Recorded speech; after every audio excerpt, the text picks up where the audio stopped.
All right. What's up, guys? RK here, and I wanted to show you this IBC Aquaponics system that we built in Paraguay. It started off as 3 IBCs, and so one is the fish tank. You cut off the bottom of one and make it a sump tank, and you take the top and make it a grow bed, and then the other one, you take the top off and the bottom off and make those also grow beds. So this is basically how it works.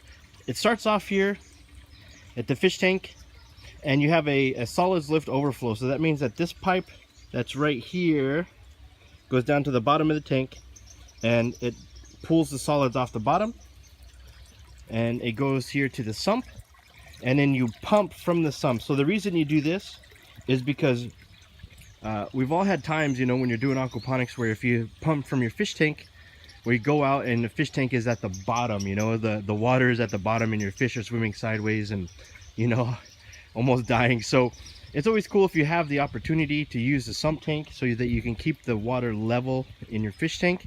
So we put about 35 fish here in this tank, and one of the mistakes that I made, I totally forgot, and luckily I remembered, is when we filled up the water, it wouldn't drain out of this pipe.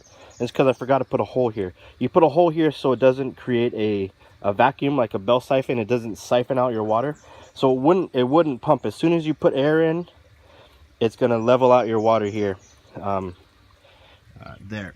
Now you pump from the sump to the grow bed. So what this is you have to go and get some rocks, but I put rocks in this bed, and I put rocks in this bed, and this will have a styrofoam raft, so it will be like a DWC. And so I pumped the rocks so that it filters the solids out of the water, and then it'll, just by the laws of nature, it'll fill up the raft bed with water. I also made the raft bed bigger so that when it bell siphons out, it drains out, the water won't go dry at the bottom of it. It will always have some water for the roots to be resting in.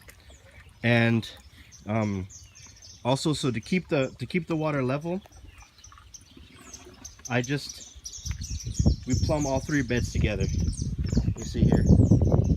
So 2-inch pipe just going to the bottom of each bed, and the water level in the system is controlled by a bell siphon there. So that's how we set up this IBC system. One of the other problems that we had was when the pump turns on, so we have it on a timer, 30 minutes on, 30 minutes off. Whenever it turns off, the pump that we got, you see, is a pretty big pump, and so it has too much power. So so when it turns on, you'll see here, so it's going to suck the water from the sump tank to the pump, and then it goes up here to the grow beds, right? To the grow beds. We control the water flow to the grow beds here so that it's not going too fast to, you know, so that the bell siphon won't turn off, right? So, but to keep pressure off of the pump, we put a T below the flow regulator, and this goes back to the fish tank. That's how you get the water going from the fish tank to the sump tank. It just flows in there, same time it's pumping. So the problem is when you turn off the water, or turn down regulate the flow of the water here, it shoots the water really fast to the fish tank. So this pump was too much power for this system, and so what they'll have to do is they're gonna have to make another one of these and put it on the side here. So make 2, and same thing, it just flows back to the sump tank.